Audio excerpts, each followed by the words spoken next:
الرحمن الرحیم۔ فرتس کا واقعہ۔ حضرت جبرائیل علیہ السلام بے شمار فرشتوں کے ساتھ زمین کی طرف آ رہے تھے۔ ناگہاں ان کی نظر زمین کے ایک غیر معروف طبقہ پر پڑی۔ دیکھا کہ ایک فرشتہ زمین پر پڑا ہوا زاروں قطار رو رہا ہے۔ آپ اس کے قریب گئے اور اس سے ماجرا پوچھا۔ اس نے کہا، اے جبرائیل، میں وہی فرشتہ ہوں جو پہلے آسمان پر 70,000 فرشتوں کی قیادت کرتا تھا۔ میرا نام فرتس ہے۔ جبرائیل نے پوچھا، تجھے کس جرم میں یہ سزا ملی ہے؟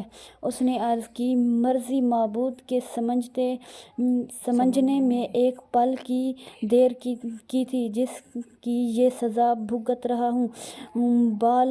بال و پر جل گئے ہیں، یہاں گنگ تنہائی میں پڑا ہوں۔ اے جبرائیل، خدا را میری کچھ مدد کرو۔ ابھی جبرائیل علیہ السلام جواب نہ دینے پائے تھے کہ اس نے سوال کیا، اے روح الامین، آپ کہاں جا رہے ہیں؟ انہوں نے فرمایا کہ نبی آخر الزمان حضرت محمد مصطفیٰ صلی اللہ علیہ وآلہ وسلم کے یہاں ایک فرزند کا ظہور ہوا ہے جس کا نام حسین علیہ السلام ہے۔ میں خدا کی طرف سے اس کی مبارکباد دینے کے لیے جا رہا ہوں۔ فرتس نے عرض کی، اے جبرائیل، خدا کے لیے مجھے اپنے ہمراہ لیتے چلو، مجھے اسی در سے شفا اور نجات مل سکتی ہے۔ جبرائیل اسے ساتھ لے کر حضور کی خدمت میں اس وقت پہنچے جب کہ امام حسین علیہ السلام آغوش رسول میں جلوہ فرما رہے تھے۔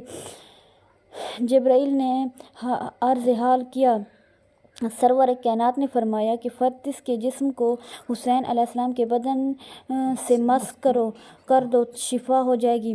جبرائیل علیہ السلام نے ایسا ہی کیا اور فرتس کے بال و پر اسی طرح روبیدہ ہو گئے جس طرح پہلے تھے۔ وہ صحت پانے کے بعد فخر و مباحات کرتا ہوا اپنی منزل اصلی آسمان سوم پر جا پہنچا اور مثل سابق 70,000 فرشتوں کی قیادت کرنے لگا۔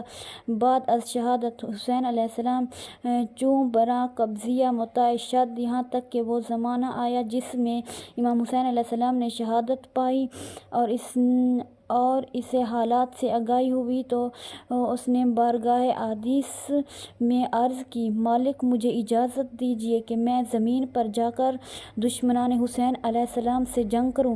ارشاد ہوا کہ جنگ کی ضرورت نہیں، البتہ تو 70,000 فرشتے لے کر زمین پر جا اور ان کی قبر مبارک پر صبح و شام گریہ و ماتم کیا کرو، اور اس کا جو ثواب ہوگا اسے ان کے رونے والوں کے لیے ہبا کر دے گا۔ چنانچہ فرتس زمین کربلا پر جا پہنچا اور تا قیامت شب روز روتا رہے گا۔ اللہم صلی علی محمد و آل محمد۔